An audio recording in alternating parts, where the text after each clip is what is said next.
Hey everyone, thought I would make a video here of me changing out the springs in the 990. I actually changed out the springs last night, but I'm going to go back in and add some spacers. There were a couple people asking about some videos I saw in a couple other posts, so I figured I would make a video on this for those that might find it useful. So we're going to be taking these top caps off here. We've got to take this off, take the handlebars off, and so we'll get to doing that.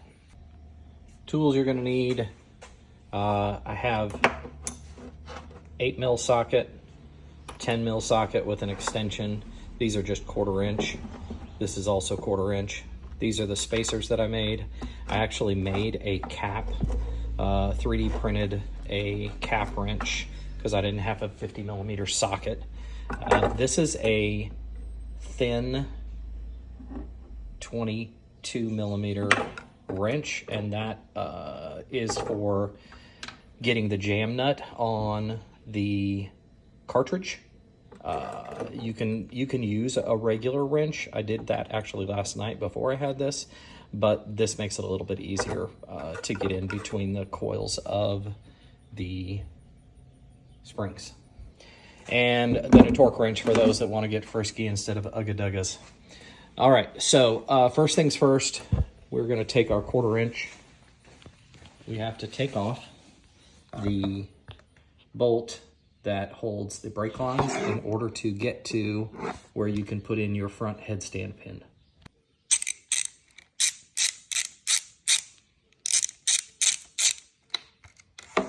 Once you have that off, then you can get this out of the way and you can get your headstand in. All right, headstand's on. By the way, that pin that you use for the headstand is the same for the RCR, and it is on the Pitbull website. I have a Pitbull headstand, so it works perfect. All right, next thing you're gonna wanna do is you're gonna wanna take out these 2 bolts that are holding the dash. So we'll take those out first. That allows us to get to the handlebar clamp bolts, and then we can take the handlebars out of the way. So this is also 8mm. This is where this, instead of using a ratchet, this comes in handy because you can slide right back in there and get those bolts out. Much easier. So once you have the bolts loose, you can tilt up the dash and get your 2 bolts out.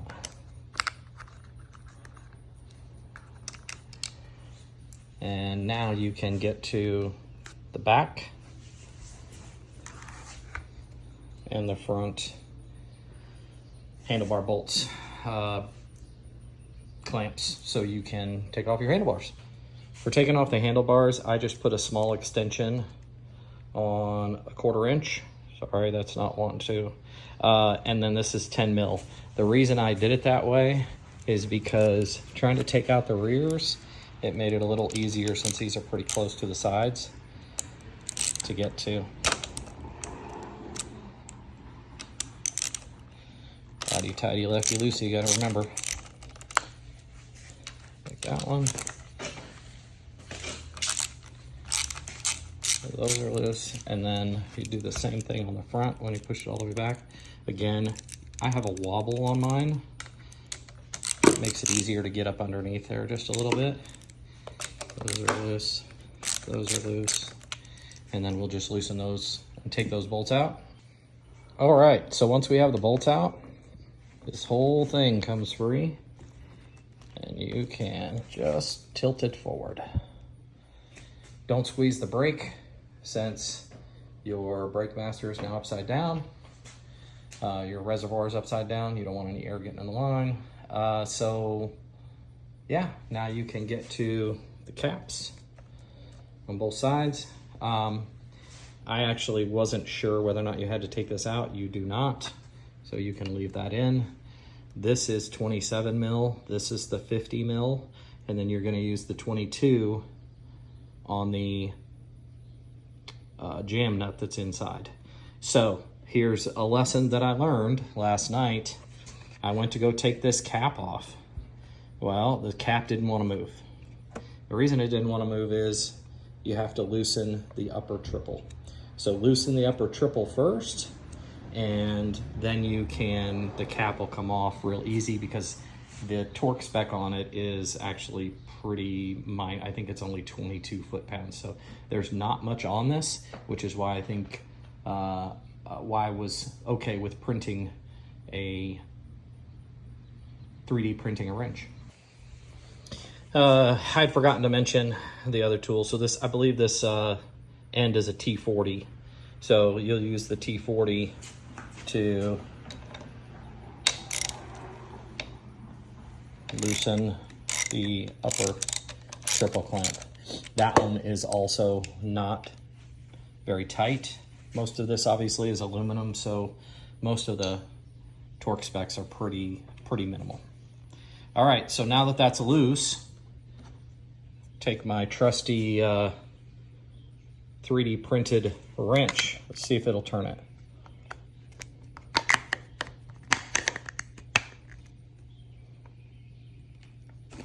There you go, just came loose. So, okay, once you have both of the caps loose, you'll see that I've got them up as far as they'll go. Here's the point where you're going to want to raise your tire so that it raises the suspension up, and then that's gonna show us underneath here. Because right now the tire's pulling down and fully expanding the fork, and this won't come up. So this is stuck down. So once we stick a chalk under that wheel and get it up far enough, you'll see that these will come up. So I happen to have one of the Pitbull tire sports, and so I used it to raise up about as far as I can go before I hit the center stand. And now you can see we have access to our cap. And you'll see there's a little spacer in there, and then there is the spring, and then inside there you'll see the jam nut. So what we're gonna do is take that 22 millimeter jam nut, and then we'll take this 27 millimeter on the top, and then with that we'll pull the cap from the cartridge rod, and then we can unscrew the cap off. All right, so one other thing to prevent marring, you'll notice obviously on my 3D printer, the 3D printed wrench, it wouldn't mar, that plastic wouldn't mar this, since this is aluminum. The same for the inside. To avoid marring the aluminum, I just put a little piece of electrical tape around it so that the socket won't damage that. Okay, so put that on there, get the wrench in here, and twist. All right, we're gonna try this. Hoping that camera will work. 22 goes in there. So the cap, and it is same thing, righty-tighty, lefty-loosey. And that came loose. So now we can spin our cap off. Now, when I did this last time, there's a catch right here. You have to get past that catch. So you see here, now that I'm getting past the catch,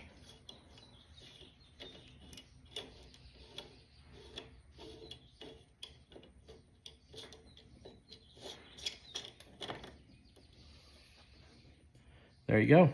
So that's how you take your cap off. And then of course the purpose of this would be, in my case, I'm gonna put shims in here, but I haven't taken my wrench out. And the reason I haven't taken my wrench out is, and I learned this last night, once you do that, the cartridge will want to fall, and it'll fall down, back down into the base of the fork at its lowest point. So I'm leaving it in here for the time being. If you decide to take it out, what you have to do is hold on to that. Otherwise, and I'll try and catch it here, you'll see it'll start falling. So once it starts falling, and in my case, again, all I'm doing here is putting a shim in. So rather, I could let it fall. I just had to go fish it out with a little grabber. So let's see if we get this back up here now. There we go. So then that allows it to stay there. So this is the, I would basically call this a shim, but this is the shim that is on here, because this goes between here and the base of your cap. So it goes right there. So what I'm gonna do is put a shim, add a shim that's gonna go between here and the spring.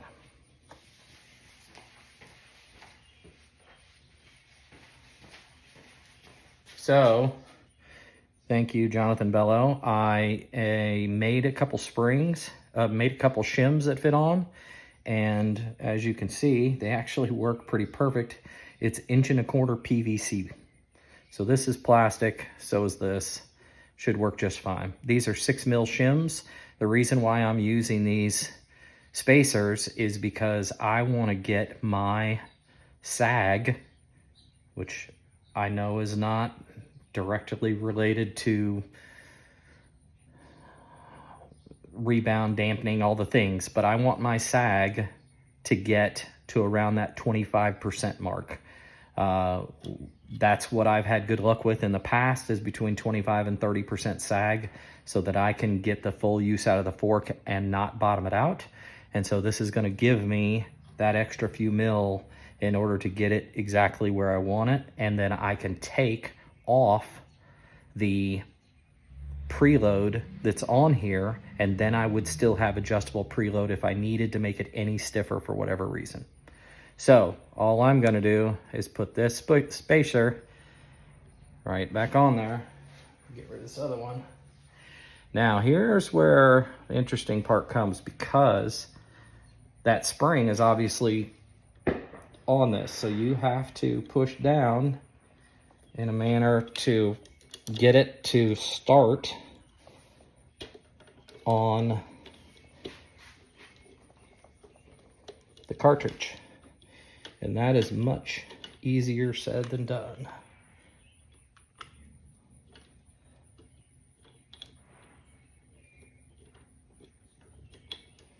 And especially with this spacer, it was pretty easy the other way.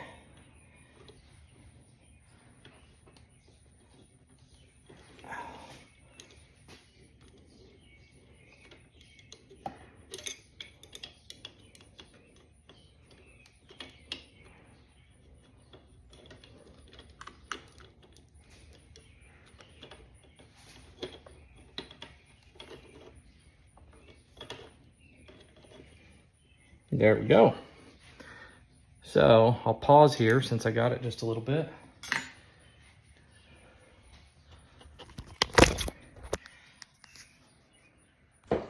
Now what you can see is, so we have the jam nut. We still need to tighten the cap all the way down. But so now I have this spacer that should get me right where I want to be on sag, rider sag, and I've already upgraded to an 8.5 kilogram per millimeter front spring from Gray Area KTM, and Paxton helped me out tremendously. So go check them out if you need new springs. All right, so from here, all we're gonna do is the opposite. We're gonna tighten this back down, torque it to spec, and then put the cap in. You're gonna have to do them both. So I'm gonna go ahead and put the spacer in the other one. Once I have them both in the spacer, I can let the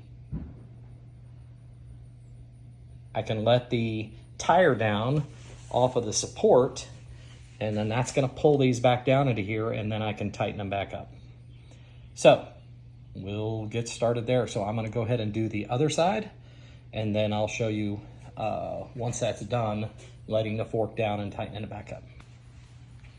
All right, so both spacers are now in, 6 mil spacers, and I am ready to start reassembling. These got torqued down. The cap themselves got torqued down to 11 foot-pounds, and then the cap going onto the shock body is 22 foot-pounds.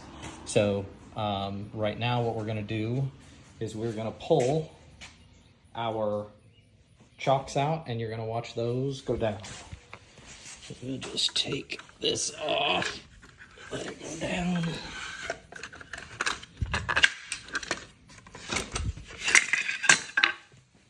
So now the wheel's all the way down, and so are our caps. So we can now start tightening our caps down. And what I did in the beginning, just FYI, I don't know that it matters, but I actually centered them back to where everything was where it should be. This is at the bottom center. I would assume the threads are specifically threaded to come back to that same spot. But in any case, you're gonna thread these down, tighten both of these up, and then you can reassemble everything, put it back together, and go ride. All right, so caps are on and torqued down, and so now all we have to do is the reverse. You're going to put the bar on, put those bolts in, snug them down, and then you will do the dash bolts from the front side back, and take it off the stand and put the brake back. And don't forget to tighten your upper triple before you put everything back together. Another thing to note when you're putting your handlebars on, there are notches there, -1, 0, +1. From the factory it comes at 0, and you just line up that 0 hash with the crease in the bracket, and that'll put you right back where you were.